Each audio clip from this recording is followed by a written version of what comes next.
माता की वंदे।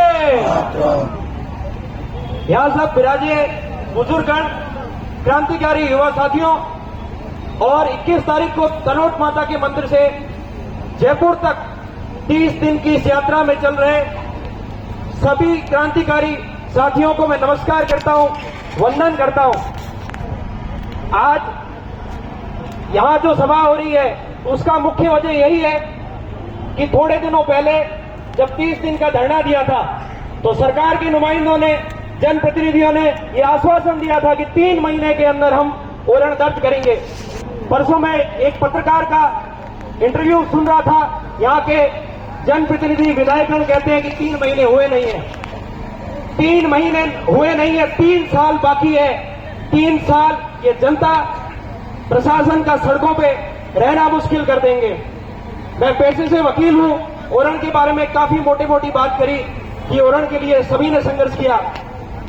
एक जो कानूनी बात है, एक 1996 में सुप्रीम कोर्ट ने फैसला दिया था कि गोदारमन, उस केस में यह कहा गया था कि जंगल ओरण वो नहीं है जो सिर्फ कानूनी किताबों में या फैसलों में दिखते हैं। ये सारे वो हैं जो जंगल जैसे दिखते हैं, जिसमें नाटी हो, पशु हो, जानवर रहते हो, जीवन हो, उन सबको डीम फॉरेस्ट मान लिया जाए। तो इस प्रशासन से ये सवाल है, क्या आपको देख रहा है कि ओरण में, क्या आपको रामगढ़ की ओरण में ऊंट नहीं दिखते?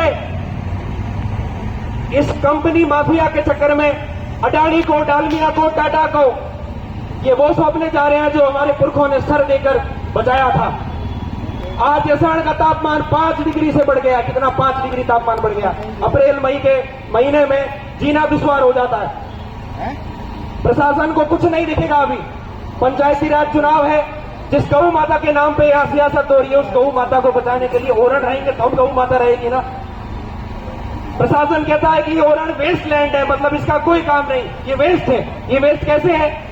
इसमें गौ रहती है, इसमें ऊंट रहते हैं, इसमें हमारी जैव विविधता है, हमारा जीना पीढ़ियों से, हजारों सालों से हम रह रहे हैं। ये वेस्टलैंड नहीं है। ये क्यों दर्ज नहीं कर रहे? इसकी सबसे बड़ी वजह यही है, अगर ये ओरण को दर्ज कर लेंगे तो कोड़ी के भाव में कंपनियों को कौन देगा? अडानी अंबानी को तेज बेच दिया है, जैसलमेर तो मानो 80% बेच ही दिया है। किसी सरकार या किसी पार्टी की बात नहीं है। ओरण हमारी स्थानीय विरासत है, ओरण हमारी जीवन रेखा है। 2021 की बात है, एमके रणजीत सिंह का फैसला आया था। उस फैसले में यह कहा गया था कि जितनी भी हाई ट्रांसमिशन लाइन चल रही है उससे गोडाउन की मौत हो रही है, उसको अंडरग्राउंड करो। कितनी लाइनें अंडरग्राउंड हुई? ये प्रशासन को दिखता है, पुलिस को भी दिखता है, पर नहीं, कोई देखने को तैयार नहीं है। आंख बूंद करके बैठे हैं और किसी कंपनी के बड़े अधिकारी का, जनरल मैनेजर का पैर का, जूते का फीता खुल जाता है, ये बड़े बड़े अधिकारी उनके फीते बांधने पहुंच जाते हैं। आंख में आंख डाल के सवाल करो। बड़ा बाग से मारावल कृष्ण सिंह का आशीर्वाद लेके हम निकले। जब तक हमारी मांगे पूरी नहीं हुई हम शांत नहीं बैठने वाले।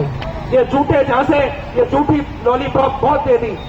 जैसलमेर के बुजुर्ग आज किस लिए लड़ रहे हैं? ये सब साफे में जो बुजुर्ग बैठे हैं, इन्होंने अपनी जिंदगी जी ली, 70-75 वर्ष जी लिए। हम नौजवानों के लिए सड़कों पर हैं कि ओरण कैसे बचाएं, जैव विविधताएं कैसे बचाएं। आज पूरा जैसलमेर जाग उठा है और हमारी एक ही मांग है कि ओरण को राजस्व रिकॉर्ड में दर्ज करो। एक जैसलमेर को इको सेंसिटिव जोन घोषित करो। डीम्ड फॉरेस्ट की डेफिनेशन जो है उसमें जैसलमेर के बहुत से ओरण है जो एकदम परफेक्ट बैठते हैं। कोई बड़ी कानूनी कार्रवाई नहीं है, ये उलझाने का प्रयास है कि साहब ये हो गया, फाइल ये जाएगी। 30 साल नहीं लगते किसी फाइल को, किसी ओरण को दर्ज होते हुए 30 साल नहीं लगते। और जो भी ओरण के लिए बोले, जो भी सरकार के खिलाफ बोले, वो राष्ट्र विरोधी, गौ विरोधी। हम गौ विरोधी हो गए, हम ओरण के लिए बोल रहे हैं इसलिए गौ विरोधी हो गए। और आप जो झूठा हिंदू मुसलमान करके लड़ाते हो, आप देश के सेवक हो। कैसी सियासत है? ये पंचायती राज चुनाव है, ये बेस बदल के आएंगे, गाय के पोस्टर लगा के आएंगे, गाय के नाम से चौराहे बनाएंगे, आपस में लड़ाएंगे, भाई भाई को लड़ाएंगे। हमें लड़ना नहीं है, हमें एक होना है। और हम 1 महीने की इस यात्रा से कदम मिला के चलेंगे। और बीच में जितने भी गांव आते हैं, जैसलमेर से लेके डाबला से होते हुए, देगराय मंदिर से होते हुए, पोखरण बेट से होते हुए जोधपुर, किशनगढ़, जितने भी गांव आते हैं, सोए हुए भाइयों को जगाएंगे। हमारी एक ही मांग है कि ओरण दर्ज हो, पशुओं की कैसे सुरक्षा की जाए, पशुओं को कैसे बचाया जाए, ये एक ही मुद्दा है, इसके अलावा हमारी कोई मांग नहीं है। और इस ओरण को दर्ज करने में कैसी शिकायत है, 2 साल पहले आप भी तख्तियां लेके ऐसे ही हमारे साथ बैठे थे, जब सत्ता की अटैची पहुंचती है तो आप चुप हो गए। बड़े बड़े हमने तो भरोसा करके बड़े बड़े मठाधीशों को, संतों को भी विधानसभा पहुंचाया है। उनकी नैतिक दायित्व बनता है कि गाय की रक्षा करने के लिए, ओरण की रक्षा करने के लिए, ऊंट की रक्षा करने के लिए बोलते हैं ग्रीन एनर्जी हो रही है, पेड़ों को काट के ग्रीन एनर्जी हो रही है, ये रेड एनर्जी है, हमारे खून पी रहे हो आप। ये कंपनियों ने जो चारों तरफ तारों का जाल बिछा रखा है, इसे गोडाउन मर रही है, हमारा जीवन त्रस्त हो गया है। और हम सबकी एक ही मांग है, हम सब एक साथ बीच में जितने भी गांव, जितने भी लोग हैं, उन सबको जोड़ते हुए जयपुर तक जाएंगे और तब तक नहीं उठेंगे।